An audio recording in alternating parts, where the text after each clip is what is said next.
নমস্কার, নেতা নয় জনতায় আমি ইরন। আজ আমি বারাসাত লোকসভা কেন্দ্রে। আপাত দৃষ্টিতে তৃণমূলের শক্ত ঘাঁটি এই বারাসাত লোকসভা কেন্দ্র। 2009 থেকে 3বার জিতে জয়ের হ্যাট্রিক করে ফেলেছেন ডাক্তার কাকলি ঘোষ দস্তিদার। তৃণমূলের টিকিটে তিনি আরও একবার প্রার্থী হয়েছেন। অন্যদিকে বারাসাত এই অঞ্চলটা মানেই একসময় ছিল বামেদের অন্যতম শরিক ফরওয়ার্ড ব্লকের শক্ত ঘাঁটি। ফরওয়ার্ড ব্লকের চিত্ত বসু এখান থেকে 5 বারের এমপি হন। মোট 6বার এখান থেকে ফরওয়ার্ড ব্লক জয়লাভ করে। যদিও ফরওয়ার্ড ব্লকের সেই শক্তি বর্তমানে আর দেখা যায় না। ক্রমশ দ্বিতীয় স্থানে উঠে এসছে বিজেপি। এবার লড়াই কতটা কঠিন? তৃণমূলের শক্ত ঘাঁটি এই বারাসাত তারা কি সহজেই বাজিমাত করবে, নাকি টক্কর দেবে বিজেপি? আসুন, নেতা নয় জনতায় আমজনতা কি বলছেন খোঁজ নিই এই বারাসাতের বিভিন্ন অঞ্চলে।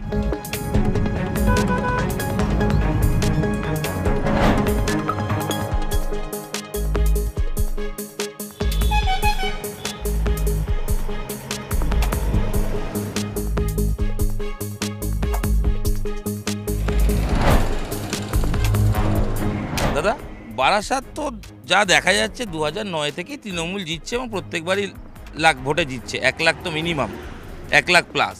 ডাক্তার কাকলি ঘোষ দস্তিদার বিগত 5 বছর শুধু না, তিনি 15 বছর ধরে জিতলেন।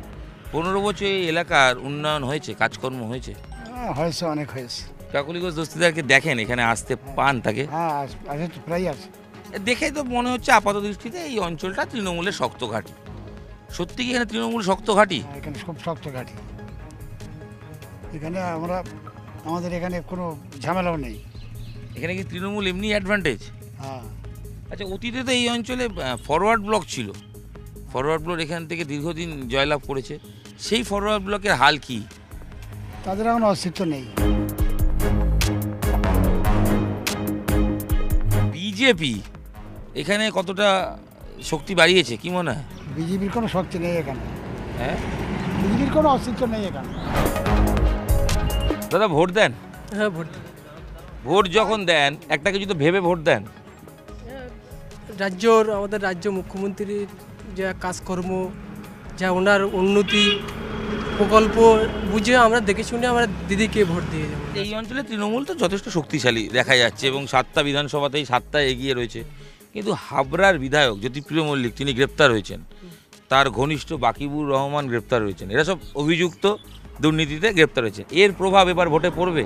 এই যে জ্যোতিপ্রিয় মল্লিকের গ্রেপ্তার হওয়া, এর প্রভাব এবারের ভোটে আছে? উনি যা ওনার কাজকর্ম হিসেবে ওনার যদি ওনার ভুল ত্রুটি হিসেবে উনি বসবে, তাতে দিদির কোনো সমস্যা নেই।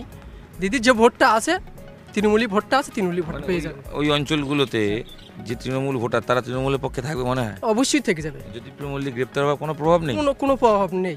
দিদির ওপরে রাজ্যের মন্ত্রী ছিলেন, দিদির ওপরে আস্থা রেখে সাধারণ মানুষ ভোট দেবে।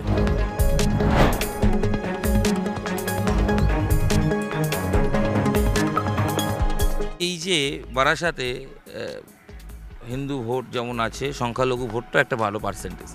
এই ভোটটা কি মনে হয়, আমি আম আদমি হিসেবে জিজ্ঞেস করছি, সেটা কি পুরোটাই তৃণমূলের পক্ষে যায়, না কি ভাগ হয়? কারণ ফরওয়ার্ড ব্লকের ক্যান্ডিডেটও আছেন বা আরও অনেক ক্যান্ডিডেট রয়েছেন। কি মনে হয় বলুন তো?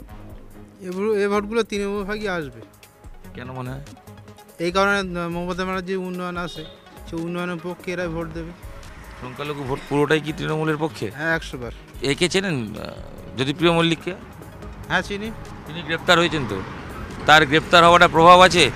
না, তার গ্রেপ্তার হওয়ার কোনো প্রভাব নেই এখানে। কেন নেই, তেনাকে জোর করে গ্রেপ্তার করা কোনো ভুল সিদ্ধান্ত নিয়ে। তৃণমূলে কাকলি ঘোষ দস্তিদার কি তাহলে মার্জিন আরও বাড়বে মনে হয়? তিনি কাজ টাজ করেছেন, তাকে দেখেন এলাকায়? হ্যাঁ, কাজ অনেক করেছে, তাকে আমরা দেখি এলাকায়, প্রায় আসে আমাদের এখানে।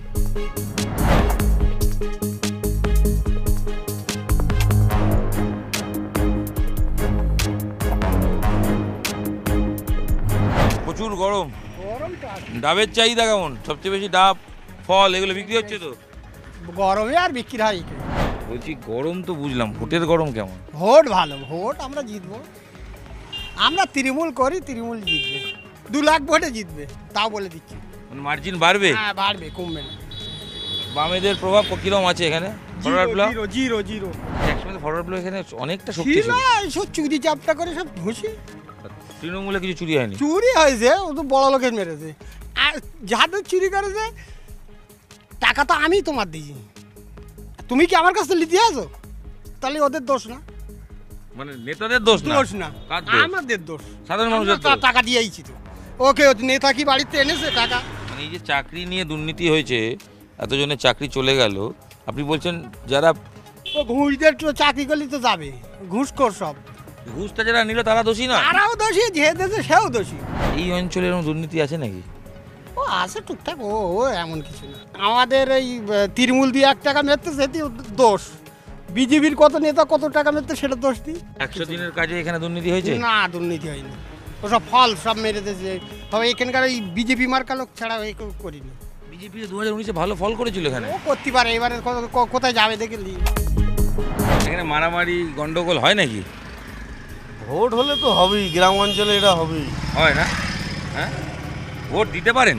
মানে শান্তিপূর্ণ ভোট বা ভোট পঞ্চায়েত দিতে পেরেছিলেন?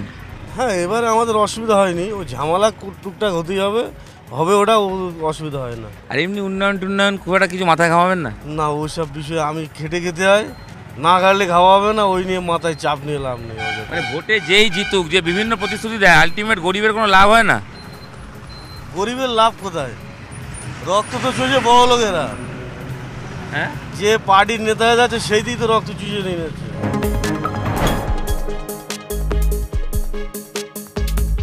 লোকসভা ভোটে লক্ষ্মী ভাণ্ডার কি ইস্যু? লক্ষ্মী ভাণ্ডারের এই যে 500 থেকে 1000 হয়ে যাওয়া, তার প্রভাব কি আছে? লক্ষ্মী ভাণ্ডার পান? হ্যাঁ পাই। 500 থেকে 1000 হয়ে গেছে। 1000 হয়েছে, হ্যাঁ। এই 1000 হওয়ায় কি সুবিধে হয়েছে? না, সুবিধে কি হবে, এখানে তো দ্রব্যমূল্যের দাম যা বৃদ্ধি পাচ্ছে, সেখানে তো এই 500-1000 টাকায় তো সংসার চলছে না। আচ্ছা, এবার আমাদের নিয়ে আমাদের দিচ্ছে, আমরা কেন নেব না? এই জন্যই নেয়া। এর প্রভাব ভোটে আছে? এ তো আসবেই। 1000 টাকা সুবিধা কি হয়? এখন উনি দিচ্ছেন, উনি এদিক দিয়ে দাম বাড়িয়ে দিচ্ছেন, মানে অন্যান্য দিকে জিনিসপত্রের যেভাবে দাম বাড়ছে, কে বাড়াচ্ছেন? এবার প্রত্যেকটা জিনিসেরই সবজির দাম বেড়ে যাচ্ছে। এটা কি মানে স্থানীয় পশ্চিমবঙ্গ সরকারের হাতে আছে? এটা তো ওনার হাতেই নিশ্চয়ই আছে, তাই না? ওনার হাতেই রয়েছে। যেই পরিমাণে সবজির দাম বা মানে তেলের দাম, ডাল চাল, মানে যেসব দামগুলো বেড়ে যাচ্ছে, মানে মানুষের পক্ষে সম্ভব হচ্ছে না। মানে এইসব এর জন্য দায়ী কে? এই পশ্চিমবঙ্গ সরকারই দায়ী। 1000 টাকায় কি সুবিধা হয় আপনি বলুন তো? 1000 টাকায় কদিন চলে? তাহলে কত দেওয়া উচিত? লক্ষ্মীর ভাণ্ডার দিয়ে তো আমাদের এই দেখুন বাচ্চাগুলোকে, যে ওয়েস্ট বেঙ্গল বোর্ডের বাচ্চাগুলোকে 3 মাসের ছুটি ঘোষণা করে দিল। এই টাকাগুলো যে ওদের যে মিড ডে মিলের, ওরা তো কিছুই পাবে না। মিড ডে মিলটা 3 মাস ওদের বন্ধ থাকবে, সেগুলো কে দেবে? সেগুলো তো ওদের কেড়ে নেওয়া হচ্ছে। শিক্ষা ব্যবস্থা একদমই বাজে হয়ে গেছে। আমাদের থেকে, মানে আমাদের বাচ্চাগুলোকে মূর্খ করে আমাদেরকে টাকা দিচ্ছে। 1000 টাকা সুবিধা হলো? 1000 টাকা কিসের সুবিধা বলুন? এটা তো 500 তো বাড়লো, বেড়ে কি হবে? এটা তো একটা অনুদান, এটাতে কি উন্নয়ন নেই? কিসের উন্নয়ন এটা? 1000 টাকা দিয়ে কি মেয়েদেরকে কিনে নেবে?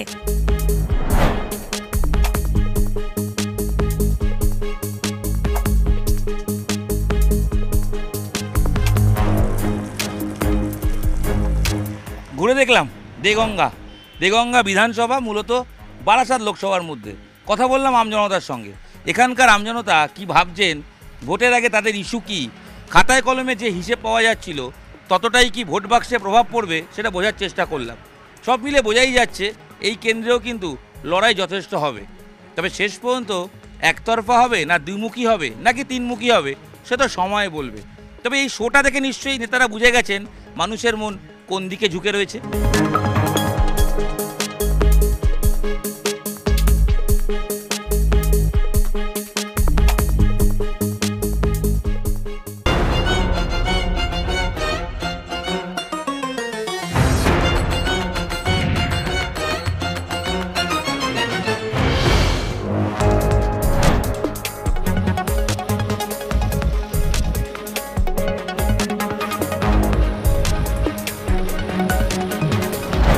নমস্কার, আমি পারাদীপ। আর চলে এসেছি নেতা নয় জনতা নিয়ে বর্ধমান দুর্গাপুর লোকসভা কেন্দ্রে। আর বর্ধমান দুর্গাপুর লোকসভা কেন্দ্রের মন্তেশ্বর বিধানসভায় এবং সেখানকার মানুষজন তারা লোকসভা নির্বাচনের আগে গত 5 বছরে তারা কি পেয়েছেন কি পাননি, তাদের সুযোগ সুবিধে, তাদের অভাব অভিযোগ নিয়ে কথা বলবেন আমাদের সঙ্গে। এখানে রয়েছেন আমাদের সঙ্গে বর্ধমান দুর্গাপুর লোকসভা কেন্দ্রের অন্তর্গত মন্তেশ্বর বিধানসভার মানুষজন। তারা নেতা নয় জনতায়। আজ আমি পারাদীপ তাদের সঙ্গে কথা বলবো, তাদের সুখ দুঃখের গল্প শুনবো, তাদের চাওয়া পাওয়ার গল্প শুনবো এবং একই সঙ্গে এখানকার মানুষজন লোকসভা নির্বাচনের আগে তাদের মনের কথা খুলে বলবেন নেতা নয় জনতায়। কেমন আছেন? ভালো। এবার কি মাথায় রেখে ভোট দেবেন? ধরুন যাই করা হয় নেতারা এই 5 বছর অন্তরে দেখা যায়, মানে 5-4 বছর দেখাই পাওয়া যায় না, ঠিক ভোটের মুহূর্তে আসে আবার চলে যায়। আপনার এলাকার যিনি বিদায়ী সাংসদ তাকে শেষ কবে দেখেছেন? আমি মানে নাম শুনি চিনি না, লোকটাকে দেখি নাই, মানে পোস্টারের নামটা লেখা থাকে সেটা আমি জানি, যে এটাই জানি।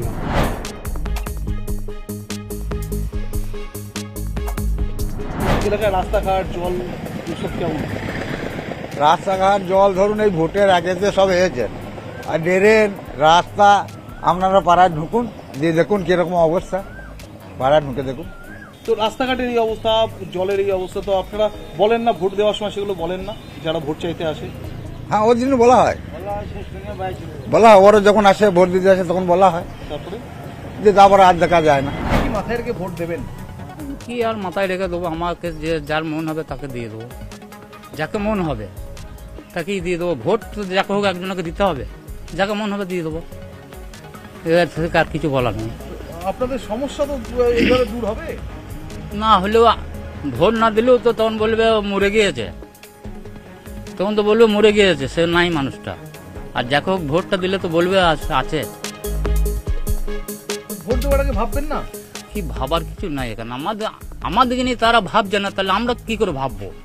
কোনো এমপি, হ্যাঁ, কোনো এমএলএ ভোটের আগে আসছে, একবার করে খোঁজ নিচ্ছে, চলে যাচ্ছে। তারা কি আমাদেরকে নিয়ে ভেবে যাচ্ছে? যখন আসন পেয়ে যাচ্ছে সে তখন পকেটে ঢোকাচ্ছে।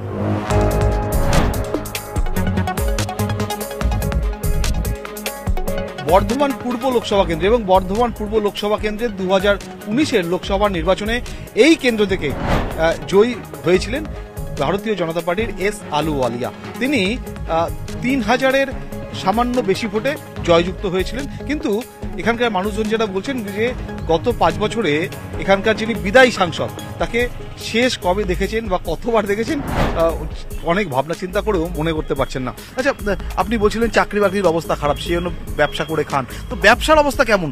দিন চলছে, সংসার চলছে? ব্যবসা হাল সেই অবস্থা, আমরা তো লটারি ব্যবসা করে খাই, লটারি ব্যবসা তো সেই টাকা খাওয়া, টাকা নিয়ে আমাদের কেস হয়ে গিয়ে যাচ্ছে।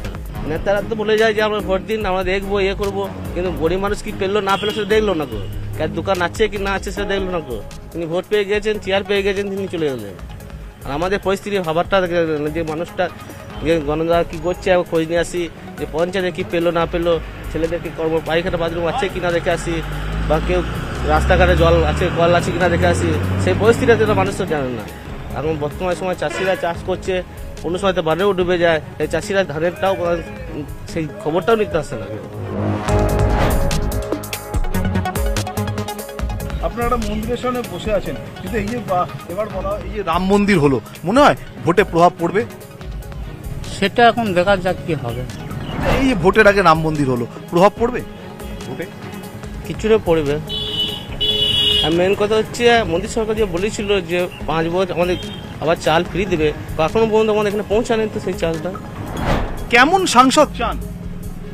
আমরা আমাদেরকে নিয়ে ভালো রাখলে আমরাও তাদেরকে নিয়ে ভালো রাখবো। আমাদেরকে নিয়ে যেমন রাখবে তাদেরকেও সেরকম রাখবো, বুঝলেন তো? চাইবো সে যদি কাজকর্ম করে তাহলে সেরকম দেখে চাইবো নেতাকে, যেমন একটা নেতা আসুক যে আমাদেরকে দেখবে, পাশে দাঁড়াবে, যে দুঃখ সুখ বুঝবে, সেরকম নেতাই আমরা চাইছি।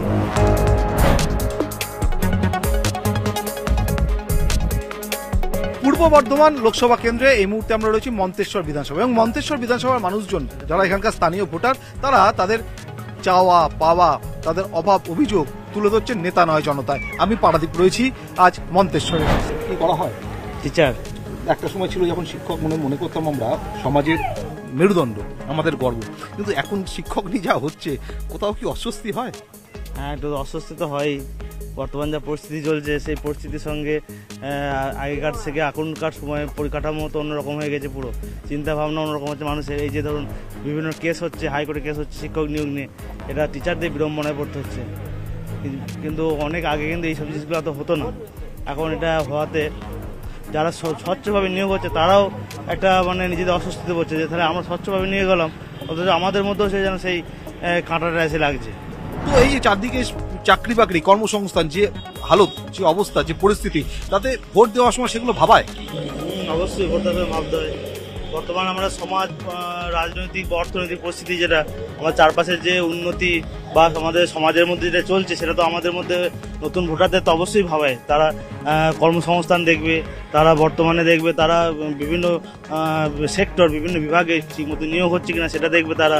হ্যাঁ, আর তারা এটাও দেখবে যে সরকারের বিভিন্ন কাজকর্ম, সরকার কীভাবে কী কাজকর্ম চলছে, দেশ এবং রাজ্য সব মিলিয়েই তারা ভোটটা দেবে। মানে যে সরকারই আসুক, আমার কথা হচ্ছে যেন দেশের উন্নয়ন হয়, এটা হচ্ছে আমার আসল কথা। দেশের জন্য যেন যিনি প্রধানমন্ত্রী হবেন উনি যেন দেশের জন্য চিন্তা করেন, এইটুকু আমি বলার আছে আর কি। আপনারা তো এই মন্তেশ্বর বিধানসভা কেন্দ্রের অন্তর্গত ভোটার, তো গত 5 বছরে কি পেয়েছেন? কি পেয়েছি বলতে আমাদের গ্রামে রাস্তাঘাটগুলো হয়েছে, ইলেকট্রিসিটিটা মনে হচ্ছে আগে থেকে একটু উন্নত হয়েছে। আগে প্রায় লোডশেডিং হতো, তো এখনও কিন্তু লোডশেডিংটা কমেছে ঠিক কথায়। এই পর্যন্ত আর কি বলবো, এই রাস্তাঘাটটাই আমি দেখছি একটু উন্নয়নের দিকে রয়েছে। এই যে ধরুন ভোটের আগে সিএ হলো, রাম মন্দির হলো, তো এগুলো মনে হয় ভোটে প্রভাব পড়বে? কিছু তো প্রভাব পড়বে হয়তো, এটা তো মানে কেউ চাইবে যে না ওটা ভালো হচ্ছে, কেউ ভাবে না এটা ঠিক হচ্ছে না। এবার এক একজনের এক এক রকম তো মতামত, সেটা আমি ঠিক কি করে বলবো, তবে কিছু একটা এফেক্ট তো হবেই হয়তো। আপনার এলাকায় তো সমস্যা রয়েছে, সেই সমস্যাগুলো গত 5 বছরে কতটা দূর হয়েছে? সমস্যা তো বাড়ছে, কমছে কোথায়, কোনো দূরেই হয় না, সমস্যা তো বেড়েই যাচ্ছে। মানুষের কাজ বন্ধ হয়ে যাচ্ছে, কাজ নেই, বসে আছে। 100 দিনে কাজ ছিল সব, তাও বন্ধ আছে। 100 দিনে গরিব মানুষ তো যাই কাজ পেতো, একটু তো টাকা পয়সা কাজ করে খেত, তাও বন্ধ আছে।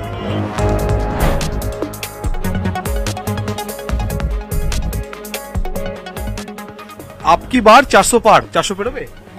হ্যাঁ, দেখুন এটা তো জনগণের উপরে নির্ভর করে করছে সব, মানুষ বলতে পারবে না কার কখন কি মনের মধ্যে কি আছে। হ্যাঁ, তবে দুপক্ষে সমান সমান যাবে, ভালো হবে এবার।